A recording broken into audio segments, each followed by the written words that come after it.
ihiganwa tubibutsa ko niba uri ku muyoboro wacu wa Africa Digital Domain turi live kuri YouTube, hanyuma dukomeza kubaha ikaze. Hanyuma rero reka dutangire kino kiganiro, ni step by step tugiye kugenda tukuyoboramo uko wakorera amafaranga ukoresheje telefone na laptop yawe muri 2026.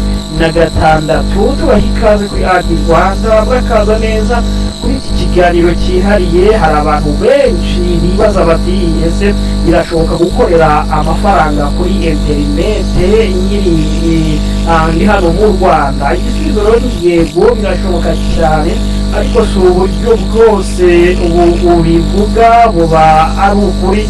Hari abantu babivuga ugasanga barimo barabeshya abantu, ugasanga barimo barabashuka, ariko ni nayo mpamvu natwe tuba twaje kugira ngo tugufashe muri uru rugendo rwo kugira ngo ubashe nawe kumenya ukuri kw'ibiba bibera hano ku ikoranabuhanga, umenye uburyo wakoresha ikoranabuhanga kugira ngo ubashe gutangira ubucuruzi bwawe.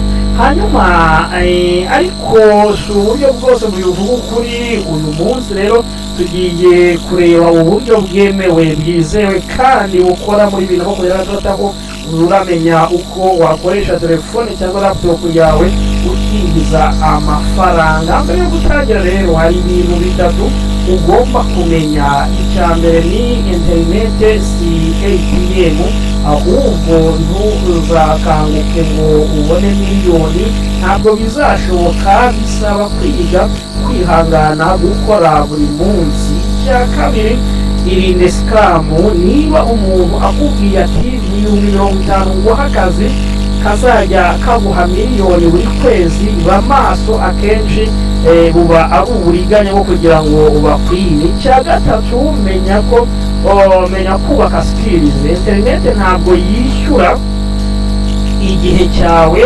ahubwo yishyura ubumenyi bwawe, serivisi utanga, agaciro uha abantu, nibyo bituma ukora. Hanyuma reka dutangire na step ya mbere. Step ya mbere tutabatimiye, ugomba kunyuramo icyo ushoboye gukora. Ibaze ushoboye iki? Urugero, gufata amashusho, guhindura video, gukoresha Canva, kuvuga neza, kwandika, gukoresha AI, kwigisha cyangwa se gucuruza. Iyo wamaze kumenya icyo ukeneye rero burya biragufasha. Step ya kabiri, fungura professional account. Fungura Gmail, LinkedIn, PayPal aho bishoboka, Wise aho bishoboka, Fiverr aho bishoboka, Upwork aho bishobora, Freelancer aho bishoboka. Step ya gatatu, wige AI. Muri 2023 AI niyo irimo guhindura ubuzima. Iyo ukoresha ChatGPT, Canva AI, Google Gemini, Microsoft Copilot, Claude, Hotebook, ibyo nabyo bizagufasha muri kazi uzaba ukeneye kuba wakora.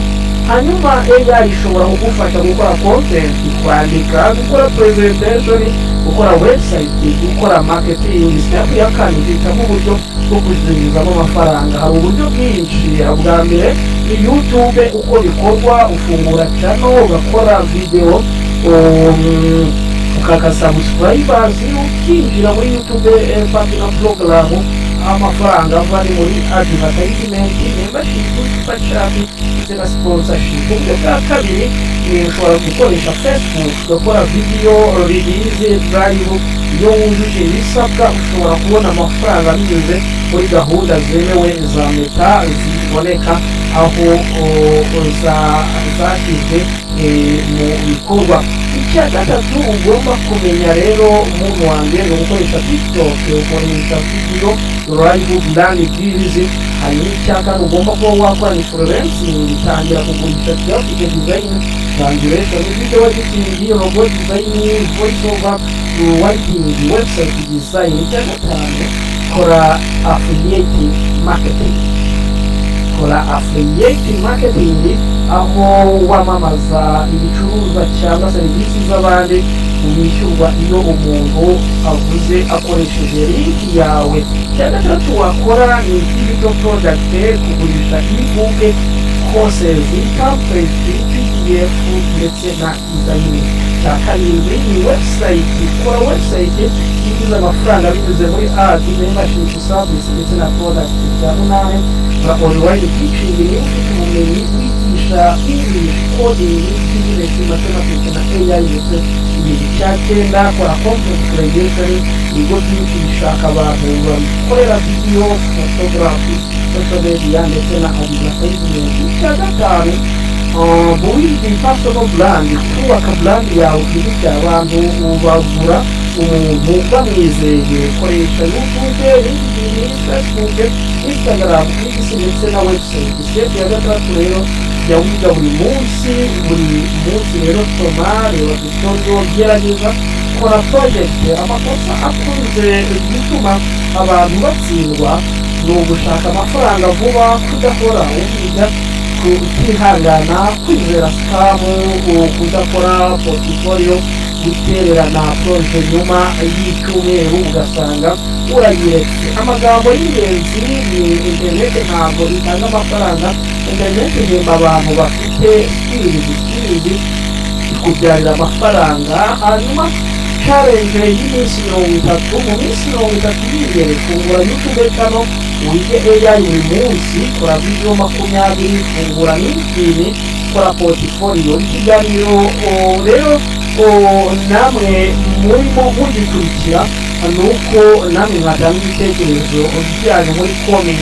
Ubuhe buryo ushaka gutangiriraho telefone gusa cyangwa laptop, niki kubangamiye kugira ngo utangire? Hanyuma muri 2026 amahirwe ari kuri internet ni menshi kurusha mbere, ariko amafaranga ntabwo aza kubera ko ufite telefone, aza kubera ko ukoresha neza ubumenyi bwawe kugira ngo ukemure ikibazo abandi bafite. Hanyuma twinjira kuri ku gice cya kabiri. Igice cya kabiri ni uburyo 20 bwemewe bwo kwinjiza amafaranga kuri internet uri mu Rwanda muri 2026. Igice nacyo ntikikagucike muntu wanjye, kuko nacyo ni ingenzi cyane ku bantu muba mukora mukoresha